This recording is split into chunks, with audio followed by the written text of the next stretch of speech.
The night sky was quiet, almost too quiet. In the small village of Larkwood, people slept peacefully, unaware of the strange lights moving far above. Only the wind whispered through the trees, and the soft glow of fireflies danced in the darkness. Far from the village, deep in the forest, a woman crouched behind a large rock. Her clothes were torn, her hair messy, and her hands shook. She looked like a normal human, but anyone who stared closely could see her eyes strange, glowing faintly with a green light. In her arms, she held a small child, no older than 4. The child was sleeping, unaware of the danger surrounding them. The woman's name was Lyra. She had come to Earth to hide, to protect her child from creatures far more dangerous than humans could imagine. The hunters, she thought, would stop at nothing to find her. And if they did, she knew she could never survive. Lyra whispered softly, "It's okay, little one. You're safe, for now." Her voice trembled, but she forced herself to stay calm. She looked up at the sky again. The lights flickered, moving in strange patterns, almost like they were searching for her. She could feel them drawing closer. The child stirred, blinking sleepily. Lyra kissed the top of his head. "Don't wake, not yet." She scanned the trees. Every shadow seemed dangerous, every rustle of leaves a warning. She had no choice but to keep moving. Suddenly, a bright light flashed in the distance. The child gasped and clutched her tightly. Lyra froze. She knew that light. It was the hunters' alien beings, relentless and cruel. They could sense her child, even from miles away. Lyra's heart pounded. There was no time. She needed a plan. She spotted an abandoned cabin a short distance away. Its roof was broken, the windows dusty, but it would do. Quietly, she carried her child through the trees, stepping carefully over roots and rocks. Every sound seemed amplified in the silent night. Somewhere behind them, the faint hum of engines or alien sensors moved closer. When they reached the cabin, Lyra slipped inside, closing the creaking door as quietly as she could. She laid the child down on an old blanket. His small chest rose and fell as he slept, innocent and unaware of the danger. Lyra's hands shook as she checked the perimeter. The hunters would not rest. She had to hide, and she had to be smart.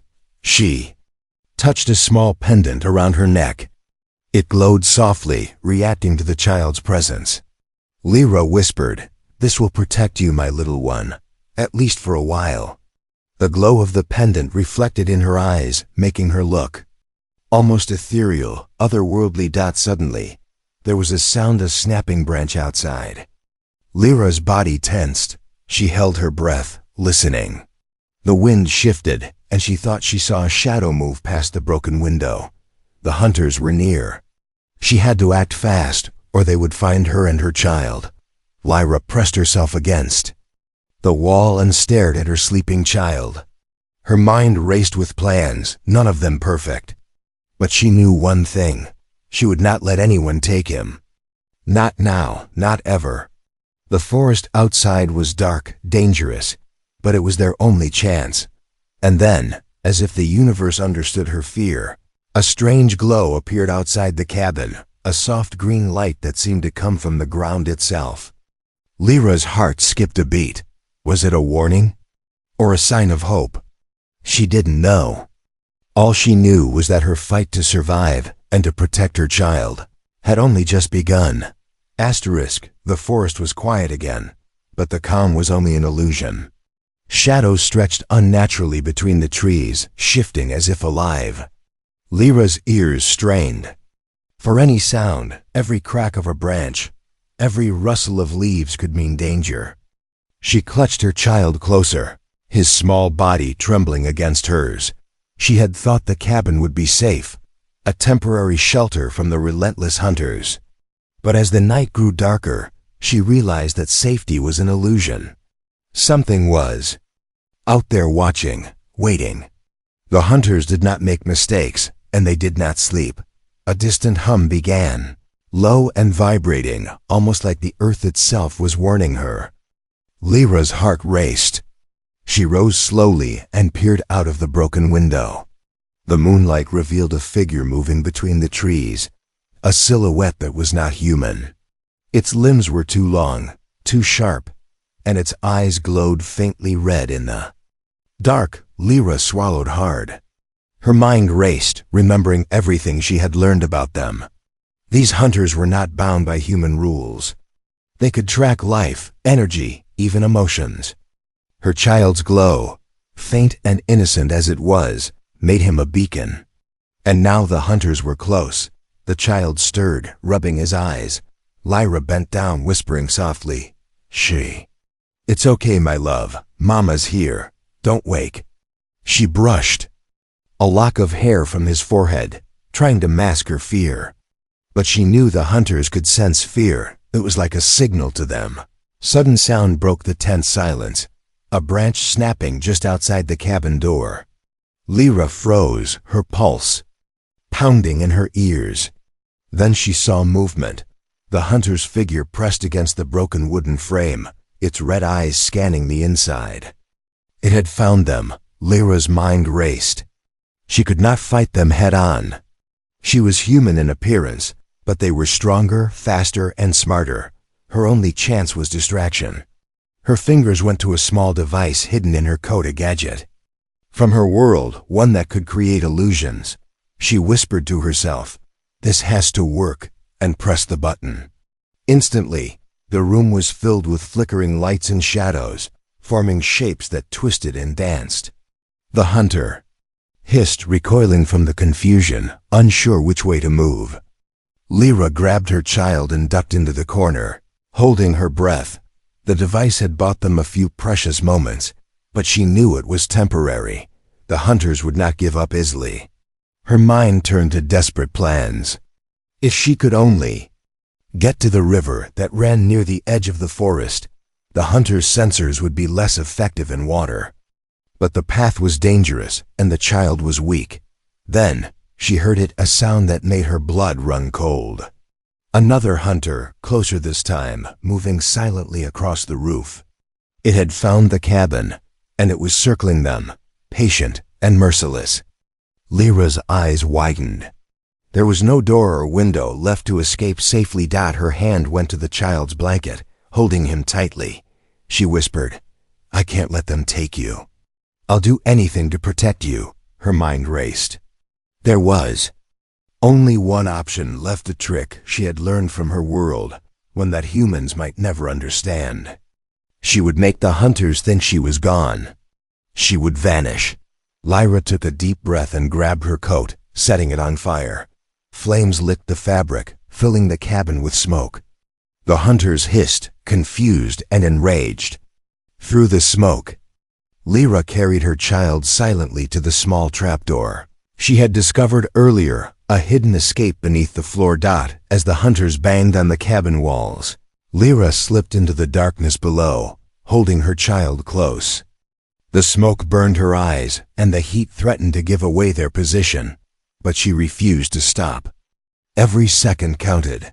Finally, they were in the tunnel, crawling through tight, damp darkness. Lyra whispered, "Almost there. Almost safe." She could hear the hunters above, still searching, still relentless. But she had bought them a small chance, a tiny thread of hope. And in the dark, with her child in her arms, Lyra felt the weight of the truth.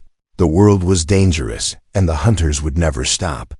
But as long as she breathed, she would protect her child, even if it meant burning everything she had. Even if it meant risking her life. Asterisk. The tunnel was narrow, damp, and smelled of earth and decay. Lyra moved slowly, her child pressed against her chest, wrapped in a thin blanket. Every step echoed softly, reminding her that the hunters could be anywhere above. Her heart pounded with each sound. The child whimpered in his sleep, and she shushed him gently, brushing his hair from his glowing forehead.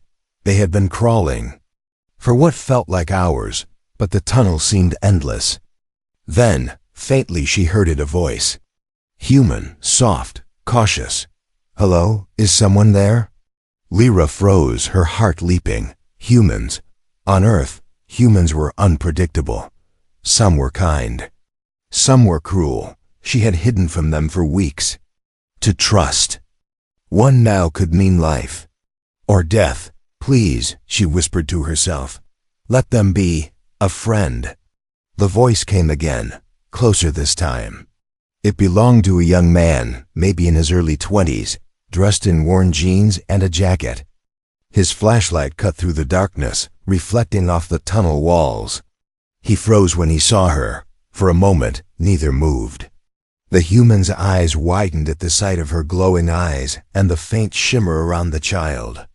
Lyra held her breath, clutching her child tightly, ready to flee or fight if necessary. I'm not going to hurt you, the young man said, his voice trembling slightly. I saw something. You're not like the others. Lyra studied him carefully. He seemed sincere, but her instincts screamed caution. Still, she had no choice. The hunters were above, and she needed help to escape. Slowly she nodded, keeping her child close. The man crouched, motioning for her to follow. There's a safe exit not far from here, he whispered. But we need to move quickly. There. Searching the area. I saw things in the trees, Lyra's pulse quickened. The hunters, the red-eyed shadows. I have a child, she said softly, her voice almost a plea. We must move fast. The man nodded, understanding without question. Together, they crawled through the remaining tunnel, emerging into a hidden clearing deep in the forest. The moonlight reflected off a small stream nearby, and Lyra knew this was her chance. The water would mask her child's glow, at least for a little while. As they reached the stream, Lyra noticed the human's curiosity. What is he? He asked, pointing to her child. Lyra's eyes narrowed. He is my child, that is all you need to know. Her tone was sharp, protective. But beneath it, there was a silent plea. Help us, or we die. The human nodded quickly. Okay, I won't ask more. But I can help you get to safety. There's a cabin I know hidden, abandoned. No one goes there. Lyra's mind raced. Trust was dangerous, but she had no better option. She glanced at her child, sleeping peacefully despite the danger. Lead the way, she whispered as they moved. The forest seemed alive with shadows. Every rustle of leaves, every snapping branch made Lyra's heart race. The hunters were close, and she could feel them. But the human moved with surprising skill and caution, guiding them through the maze of trees and rocks. Finally, they reached the cabin. It was small and dilapidated, but it offered cover. Lyra slipped inside, laying her child down gently on an old cot. She looked at the human, still tense and alert. Why are you helping us? She asked quietly. The young man hesitated. Because it's the right thing, sometimes. Humans can be more than hunters themselves. His voice held a strange hope, a kind of courage Lyra had not seen in a long time. Lyra studied him, unsure if she could fully trust him. But for now, she had no choice. And in that moment, in the quiet cabin, with the child safe for the first time in hours, she realized something important. Perhaps for the first time, humans could be more than just bystanders in her fight. Outside, the forest whispered, hiding dangers that neither she nor the young man fully understood. But inside, a fragile hope began to grow. And that hope, however small, was enough to keep them moving forward. The first rays of dawn barely touched the forest floor, but the danger had not faded. Lyra stayed near the cabin's doorway, her child in her arms, watching the forest with sharp, alert eyes. Every shadow seemed alive, every rustle of leaves a warning. The hunters were patient, relentless, and they would not give up so easily. The human ally, his name was Ethan, stood beside her, clutching a worn backpack. We have to move, he whispered. They'll search the cabin soon. I know a path through the woods. It's hidden, and it might be our only way out. Lyra nodded, her mind racing. She had to protect her child. Every step, every choice mattered. With careful movements, she followed Ethan out of the cabin, stepping softly over rocks and fallen branches. The child stirred but did not wake, lulled by Lyra's steady heartbeat. The forest around them seemed to hold its breath. Even the wind was silent. But then crack! A branch snapped sharply nearby. Lyra froze, pressing her child closer. Ethan raised a hand, signaling silence. The hunters were close. Red eyes flashed between the trees. Lyra's heart pounded in her chest. The hunters were moving fast, faster than she had expected. One of them leaped forward, a shadow cutting through the morning mist. Lyra reacted instantly. She ducked behind a thick tree trunk, hiding her child, while Ethan threw a small stone to the side. The distraction worked. The hunter paused, confused, sniffing the air, trying to locate them. Lyra held her breath, willing the creature to move away. It did, but only for a moment. More hunters appeared, surrounding the clearing with quiet precision. Lyra's mind raced. There was no way to fight them all. The forest offered cover, yes, but it was limited. They had to reach the river, a narrow, fast-flowing stream that could hide the child's glow. That was their only chance. Ethan whispered, "We need to run now, on my signal." Lyra nodded. Her grip on the child tightened. "Ready," she whispered. Ethan raised his hand. "Now." They dashed through the forest, weaving between trees, leaping over roots and rocks. Lyra's lungs burned, but she did not stop. The hunters were close, their red eyes gleaming through the mist. One of them lunged at her, claws outstretched. But she ducked and rolled to the side, narrowly avoiding the strike. Ethan swung his flashlight like a weapon, blinding another hunter for a moment. Finally, the sound of rushing water reached them. The river glimmered in the dawn light. Lyra ran toward it, throwing herself and her child into the cold, flowing water. The hunters hesitated at the edge, their senses thrown off by the moving water and reflections. Lyra clung to her child, letting the current carry them downstream. For the first time in hours, she allowed herself a small sigh of relief. The river hid them, masked the child's glow, and forced the hunters to pause. But she knew it was temporary. They could not stay here long. Ethan climbed into the river beside her, guiding them toward a small cave hidden along the bank. "This should be safe for now," he said. "We can rest and plan our next move." Lyra looked at him, gratitude mixed with exhaustion in her eyes. "Thank you," she whispered. "I didn't know if humans could help, but you saved us." Ethan shook his head. "It wasn't just me. You're brave. You've kept your child alive through things I can't even imagine. I just helped a little." Lyra glanced at her child, who slept peacefully despite the chaos. A small glow from the pendant around his neck shimmered through the blanket. She kissed his forehead, silently vowing to protect him, no matter the cost.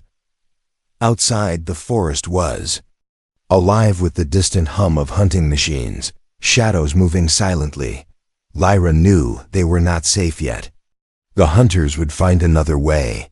But for now, they had a moment of reprieve, a chance to breathe, plan, and survive. And in that fragile moment, Lyra realized something. Escape was not enough.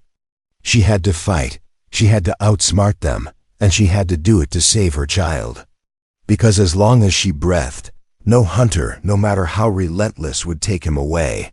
The cave smelled damp and earthy, but it was quiet, too quiet. Lyra sat on a cold stone, her child sleeping in her lap.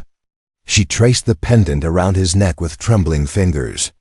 The glow from it was soft, almost comforting, but it also reminded her that the hunters were still out there, hunting, relentless. She looked at Ethan, who was crouched nearby, scanning the forest outside through a small opening in the cave wall. His face was pale, worry etched into every line. "They're getting closer," he said softly. I can hear the hum again, Lyra nodded. She had known this moment would come. The hunters were clever. They would not stop until they found her child. And soon, the river could no longer hide. Him, she clenched her fists. There was only one way to protect him now. The child stirred, blinking sleepily. Lyra brushed the hair from his glowing forehead. "Mama's here," she whispered, pressing her lips to his temple. Her heart ached, knowing what she had to do. Ethan noticed the change in her expression. "Lyra, what are you thinking?" "I have to make them think I'm gone," she said quietly. "They will never stop if they see me. If I sacrifice myself, they might leave my child alone." Her voice shook, but her eyes were fierce with determination. Ethan's hand gripped hers. "No, there has to be another way," she shook her head. "No, there isn't." Lyra moved to the center of the cave. She pulled off her coat, then her shirt, her eyes fixed on the hunter's direction. Outside, the faint hum grew louder. The hunters were near. She struck a match and tossed it to the pile of her clothes. Flames erupted instantly, filling the cave with light and smoke. The hunters hissed and recoiled at the sudden glow. The fire was her message, a decoy. The smoke and light made them think she was still inside, trapped and vulnerable. She picked up her child gently, pressing him close. "Stay with me. Don't look. Don't wake." Ethan's eyes widened. "Lyra." "You can't." She cut him off with a glance that brooked no argument. "It's the only way." The hunters lunged toward the cave, their shadows stretching across the forest floor. Lyra held her breath, heart pounding. The fire crackled, smoke curling into the air, confusing the hunters. One of them struck at the flames, another roared in frustration. But none noticed the narrow side tunnel she had discovered days ago. With her child in her arms, Lyra slipped into the darkness, crawling through the small passage, her body scraped against rough stones, but she did not stop. Every second counted. The hunters were still distracted by the fire, and she knew this was her only chance. Finally, she emerged near the riverbank. The water flowed swiftly, carrying away the faint glow from her child's pendant. Lyra sank to her knees, exhausted but relieved. She pressed the child to her chest, whispering, "You're safe. For now, Mama's here. Mama will protect you." Ethan appeared moments later, helping her to her feet. You did it. You tricked them," he said, awe and relief in his voice. Lyra shook her head, exhaustion and emotion making her voice barely audible. "It's not over. They'll come back. But at least they'll look for me first, not him. That's enough." The forest was alive with distant sounds, the hum of hunters, the rustle of leaves, but Lyra felt a spark of hope. She had made a choice, a painful choice, but her child lived. And in this moment, that was all that mattered. As dawn broke fully over the forest, Lyra and Ethan moved quietly along the river, every step cautious, every breath careful. The hunters had been fooled, for now, and Lyra knew that one day she would have to face them again. But for her child, she would do anything. Anything, even if it meant burning herself to save him. The forest was alive with sound, though it was not the peaceful rustle of leaves or the chirping of birds. It was the low, mechanical hum of hunters closing in, moving with deadly precision. Lyra's heart raced, her child clutched tightly against her chest. She could feel the tension in the air, a weight pressing down on every shadow. Ethan held a small flashlight, its weak beam cutting through the mist. He was tense, alert, and surprisingly steady. "They're close," he whispered. "We need a plan," Lyra nodded. She had no weapons, no reinforcements, just her wits, her alien abilities hidden under human skin, and the burning need to protect her child. The hunters had learned to expect her tricks, but she had one last card to play. "Follow me," she said quietly, leading them to a narrow clearing by the river. Sunlight barely pierced the canopy, but it was enough. Lyra bent down, brushing mud and leaves from a patch of ground. Beneath it lay something unusual, small glowing stones that pulsed faintly, resonating with her child's pendant. They feel safe, Ethan said, unsure. Lyra nodded. They amplify his glow in a way that confuses the hunters. They'll hesitate. From the tree line, a hiss sounded a warning. Red eyes glowed from the shadows. The hunters had found them. Lyra's pulse spiked. She pressed the child closer, whispering, "Stay calm. Mama's here." The first hunter leapt into the clearing, claws outstretched. Lyra moved instinctively, stepping into the stones. The glow from the pendant combined with the stones created a brilliant light, flashing in confusing patterns. The hunter recoiled, disoriented, unable to focus on a single target. Ethan swung his flashlight, hitting another hunter in the eyes. They hissed and circled, unsure which way to attack. Lyra realized this was their moment. She whispered, "Run to the river." They sprinted toward the water, the current swift and cold. The hunters followed, but the light and reflections from the pendant and stones made tracking them difficult. Lyra waded through the water, letting the current carry the child slightly, keeping him just low enough to mask the glow. One hunter lunged, claws slicing the air where she had just been. Lyra ducked instinctively, her heart hammering. Ethan shouted, "This way," and pointed to a hidden path along the riverbank. Lyra took a deep breath, feeling a surge of courage she had not known she possessed. "You will not take him," she screamed, not in anger, but in pure determination. Her eyes glowed faintly green, the energy of her alien heritage flaring subtly. The hunters hesitated, sensing something they could not understand. Finally, they reached a small cliff above the river. Lyra set her child down safely and took a last look at the hunters below. They paused at the edge, unable to cross the river.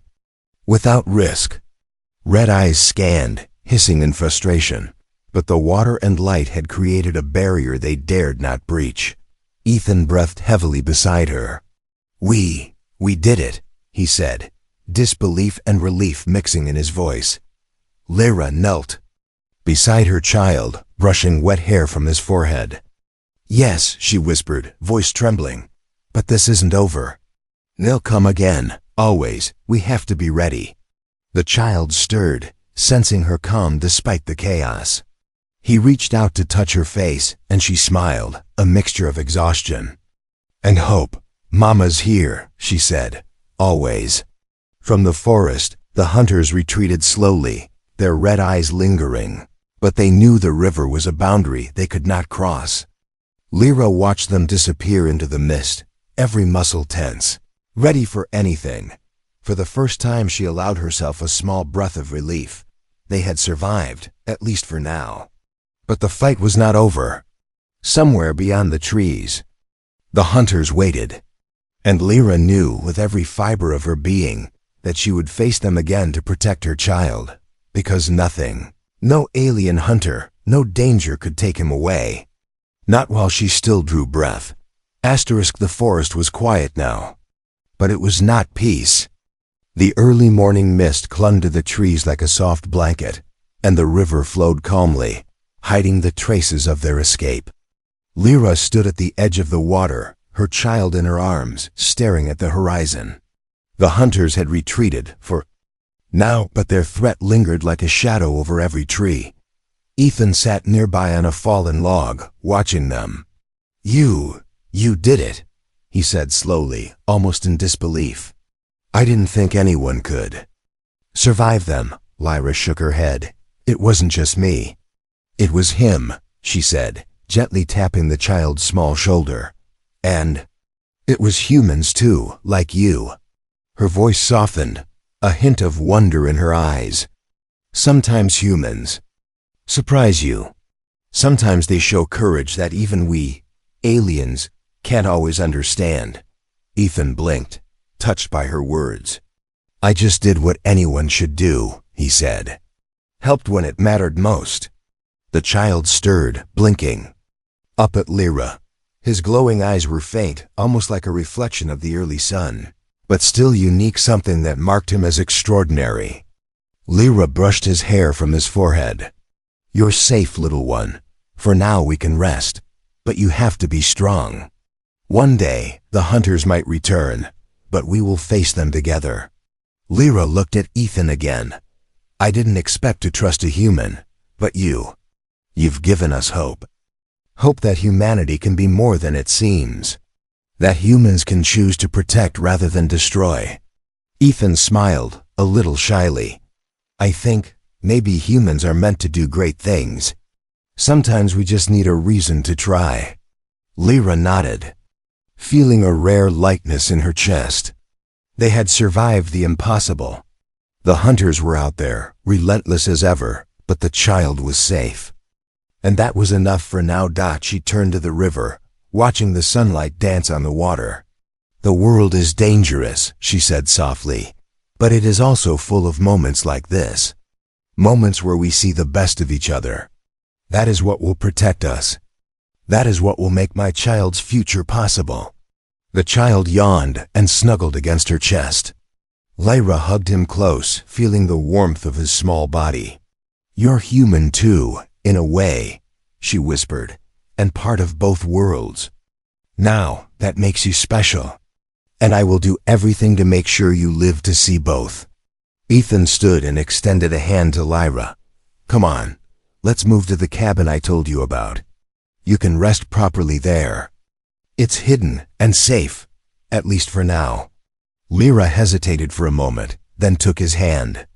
Together, they walked along the riverbank, careful but hopeful. The forest around them seemed less threatening now, almost like it had accepted their courage. The hunters could return, but the bond between them, the trust, the humanity would give them strength. Lyra looked down at her child one last time before climbing onto the path. "We survived because of courage, love, and the choice to protect, rather than harm.